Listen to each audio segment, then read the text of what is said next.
Hey everyone, this is Matt with the Fundamental Investing Institute. Thank you for tuning in today.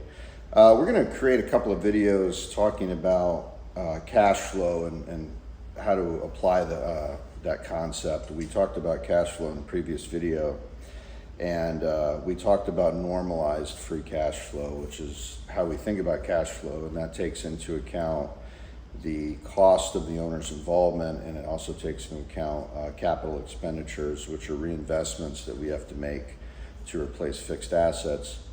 So now we're going to talk about one use of that, and that's in value in the actual business. Now I want to do this in two parts. For now, we're just going to talk about this in a general sense. So we define normalized free cash flow as the actual residual that's available to capital providers. So this is the lenders, so we're servicing the interest and the principal on the loan, and then any payments, any distributions that we can make to the equity investors if we have them, or ourselves if we're just self-funded. So it is also customary to talk about cash flow on a pre-tax basis. So in the SMB acquisition space, we look at that on a pre-tax basis, and one of the reasons why is usually with an SMB acquisition, we're buying the assets of the business that we're acquiring, and that gives us certain tax shield for a number of years, particularly through the depreciation, the amortization, and then also the interest expense on the borrowing.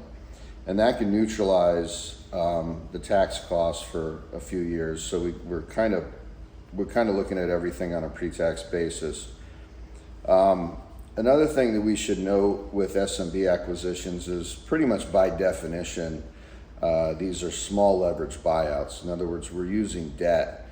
And the important thing to understand there is because we're using debt, we have to focus our search on only those businesses that can produce relatively steady cash flows.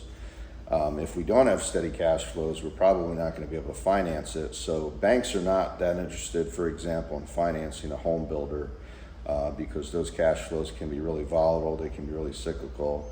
They're much more interested in financing, say, an HVAC company that has service contracts and does a lot of repair work. Those cash flows are relatively steady. So just that understanding that we're using borrowed money in these deals, that kind of limits the kind of business that we're going to search for. We'll talk about searching for a business in subsequent videos, but for now we just want to talk about that from a financial standpoint. Now, for me, my starting point is I want a level of cash flow that is indicative of the company in kind of a typical year, and I want to think about that cash flow so that in any given year there's very little variability.